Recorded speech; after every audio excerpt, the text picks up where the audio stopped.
Welcome to Imran's Star Video, or as we call it, ISVi, the collaborative lens on Vancouver, unfiltered, unscripted, and powered by community.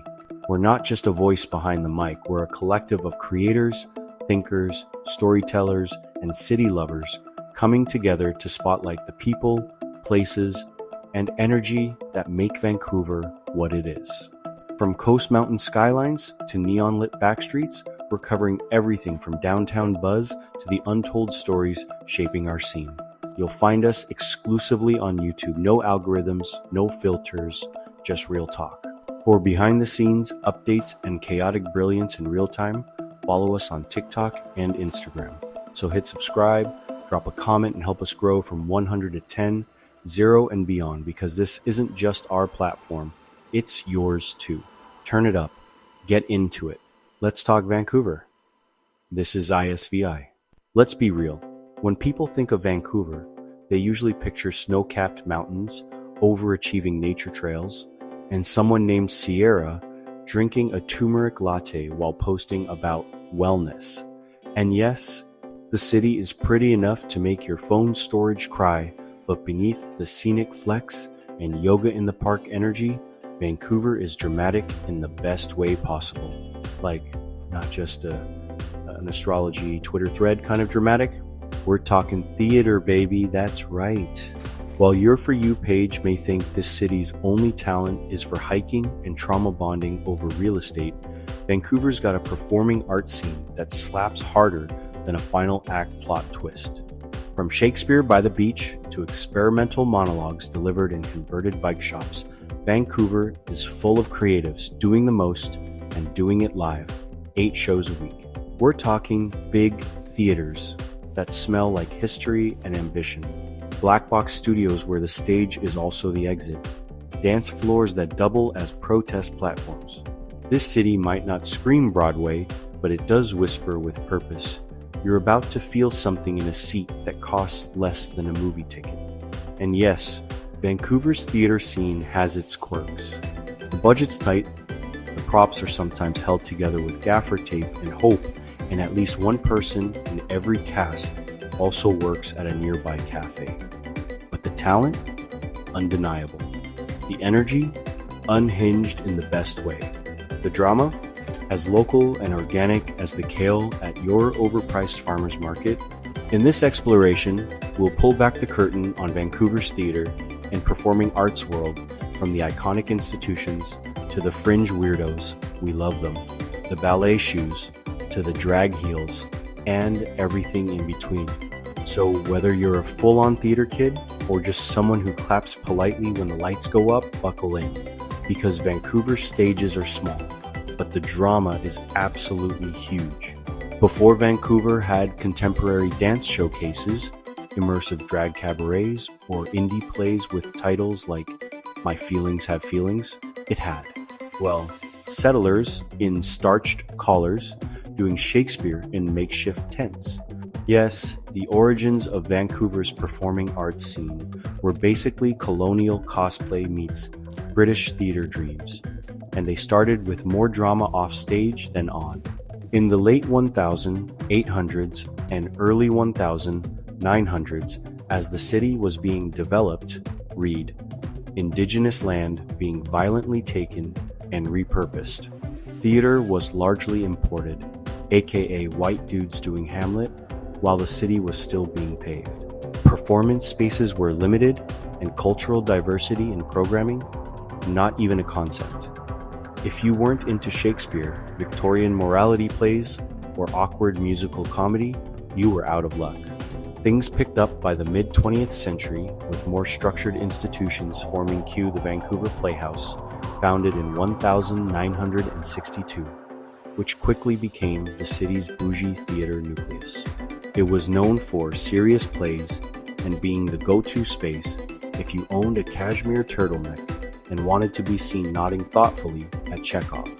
Meanwhile, the Arts Club Theater, launched in 1958, was cooking up a different flavor, bolder, more contemporary, and eventually a powerhouse for new Canadian works.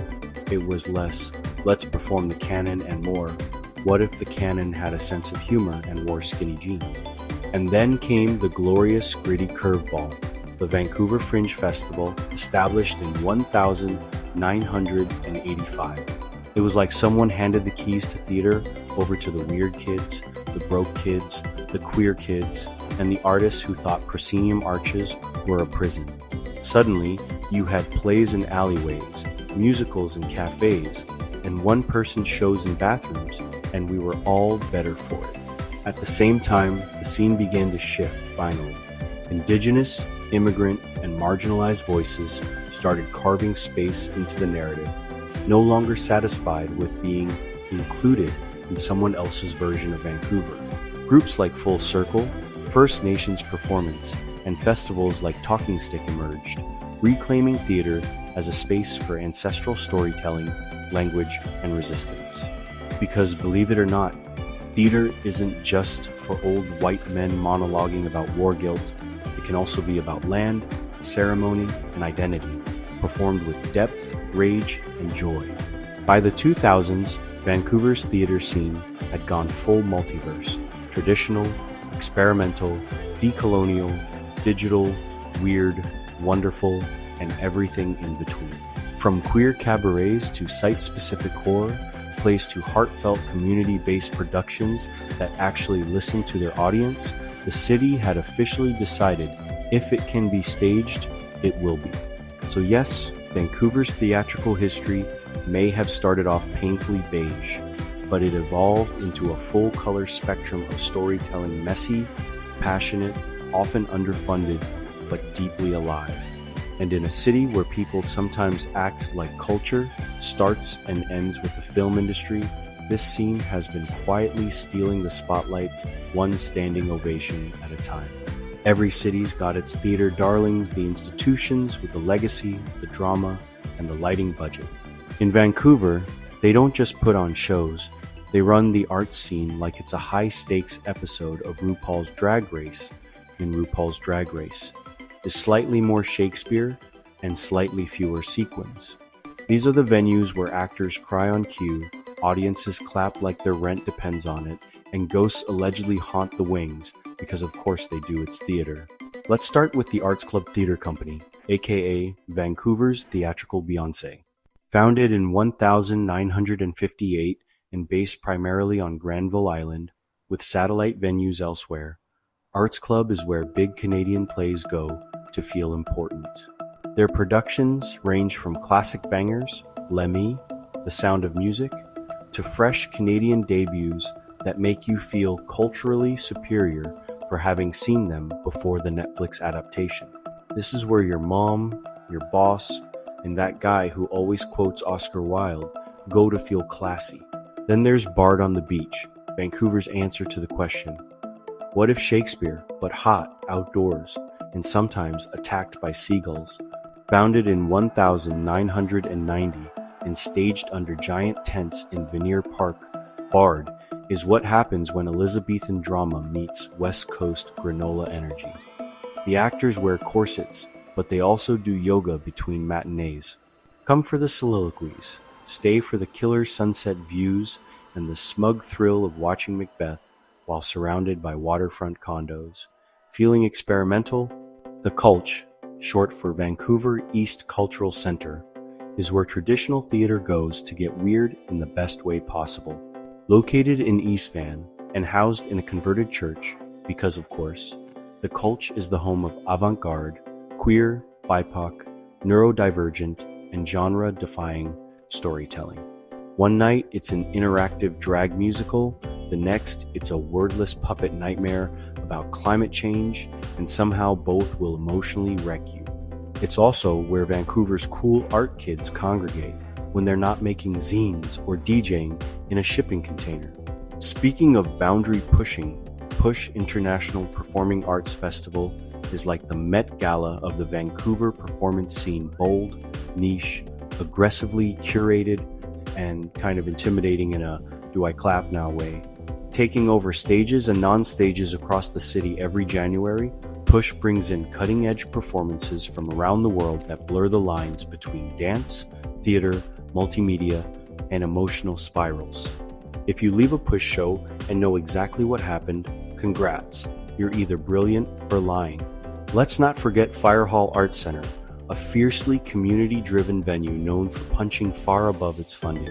Located in the downtown east side and proudly rooted in social justice, Fire Hall has long been a haven for Indigenous stories, immigrant voices, and works that actually engage with Vancouver's real-world issues like housing, racism, and why does this city feel like a fever dream on a Tuesday? Rounding out the All-Stars, Studio 58, Langara College's professional theater training program that cranks out talent like an emotionally intense Hogwarts. Gateway Theater in Richmond, serving up bilingual and intercultural productions that reflect the city's diversity. Finally, Scotia Bank Dance Center. Technically dance, but so iconic it deserves a standing ovation and a shout out. These venues are more than just buildings. They're stages for cultural battles, artistic revelations, and at least one tech rehearsal meltdown per week. They're where Vancouver's artists dare to take risks, and where audiences go to feel things they can't put into words, or occasionally to nap politely during Act 2. So the next time someone tells you Vancouver has no real culture, kindly escort them to any of these spots, hand them a program, and let the standing ovations speak for themselves. Let's be honest, as great as the big theater houses are, sometimes you want something less. Bougie blazer and wine reception and more. Is that actor crying, or is that part of the show? Enter Vancouver's indie and fringe theater scene, the messy, magical, occasionally unhinged underbelly of the performing arts world, where rent is low, emotions are high, and anything can be a stage. The Vancouver Fringe Festival, established in 1985, is basically Coachella for local theater gremlins. It's the one time of year when the city collectively agrees that a beer tent, a rope light, and a 1-hour monologue about intergenerational trauma performed in a broom closet absolutely counts as a night out. No gatekeeping, no polished perfection, just artists putting their entire souls, and probably their last 40, into shows that range from laugh until you snort comedies to I need a moment alone existential dramas. And the Fringe isn't just fun, it's fierce. It's where creators take risks you'd never see on a subscription season stage. We're talking site-specific theater in parking lots, immersive shows in alleyways, and performances that involve the audience, a blender, and a symbolic reckoning with capitalism. True story. It's like Tumblr and a live TED Talk had a baby and gave it a 300 arts grant. But Fringe isn't just a festival, it's a vibe. Across the city, you'll find indie companies staging work in church basements, bike shops, bookstores, and whatever random spaces will let them plug in a single lamp and call it lighting design. It's theater with duct tape and feelings, and it slaps. Whether it's a two-hander about queer identity performed in a stairwell or a silent dance piece scored by live accordion in a laneway, this is the kind of art that reminds you why live performance still matters. A huge part of the indie explosion has come from queer, BIPOC, and disabled artists kicking the theatrical door down and saying, actually, this is our stage now. These artists aren't waiting for permission from the institutions, they're building new spaces altogether, new collectives, new narratives, new aesthetics. Vancouver's indie scene is where you'll see stories about trans joy, settler colonialism, chronic illness, and neurodivergence told not as afterthoughts, but as the main event. And sure, indie shows don't always have money for elaborate sets or Broadway-style belting, but what they do have is heart and rage and tenacity, and actors who will absolutely give you a full-body performance while their mic cuts out and the audience sits on folding chairs from Craigslist. Because it's not about the polish, it's about the punch. Vancouver's indie and fringe theater isn't afraid to get weird, get political, or get deeply personal. It's theater for the chronically online, the culturally starved, and the emotionally overcaffeinated. And in a city where art often has to fight just to survive, this scene is the fight glitter-stained, underfunded, and unshakably brilliant. Let's pivot literally. Because while theater folks are monologuing their feelings in alleyways, Vancouver's dance and performance artists are out here expressing entire dissertations with just a pointed toe, a shoulder roll, and 30 seconds of deeply symbolic floor contact. At the center of this physical storytelling universe sits the Dance Center and its shiny sibling, the Scotiabank Dance Center, which sounds like a bank but is actually where artists throw their bodies around in extremely artistic and underfunded ways. These venues host everything from contemporary masterpieces and indigenous choreography to site-specific performances where someone dances while clinging to a stair railing like it owes them rent. Let's give a bow to Ballet BC, Vancouver's resident ballet company, sleek, powerful, and modern enough to make your high school nutcracker flashbacks feel wildly outdated. They're not just doing twirls and tiaras. They're out here exploring grief, identity, gender, and climate anxiety in point. But beyond the traditional stage, Vancouver's dance scene is vibing in all directions. From krump battles in community centers to contemporary fusion rooted in South Asian classical movement, you'll find indigenous performers incorporating land-based movement, drag artists blurring the line between lip-sync and full-on choreography, and experimental movers creating pieces that involve rope, projection mapping, and the occasional spontaneous scream. And let's talk about performance art, the chaotic cousin of dance and theater, where rules are more of a suggestion. This is the space where bodies become paintbrushes, stages become protests, and someone inevitably eats a flower while making you question the meaning of capitalism. This is also where drag enters the group chat. Vancouver's drag scene isn't just RuPaul cosplay, it's performance, satire, political commentary, and a full-body theater production crammed into a 7-minute lip sync. From East Van drag collectives to Two-Spirit and BIPOC-led cabarets, this city's queens, kings, and in-betweens are using the stage to do what institutions rarely do: make space, make art, and make you question everything in heels.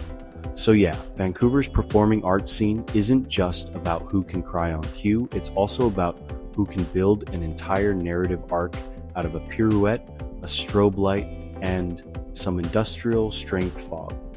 It's raw, it's experimental, it's sweaty in a meaningful way, and it's reminding us all that art doesn't have to be spoken to be loud. For all its passion, innovation, and emotional stage dives, Vancouver's performing arts scene isn't exactly living its best financial life. Behind every moving monologue or powerful dance solo is an artist who's juggling 3 side hustles, writing grant applications at 2 a.m., and wondering if they can expense their therapy bill. Because let's be real, being a working artist in Vancouver is like doing a trust fall off a stage, except no one's always there to catch you, and the floor is gentrification. Let's start with the big one: funding.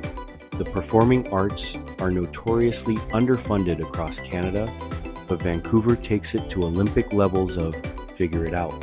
Most theater companies and indie artists rely on a combo of inconsistent government grants, crowdfunding, and the occasional rich aunt.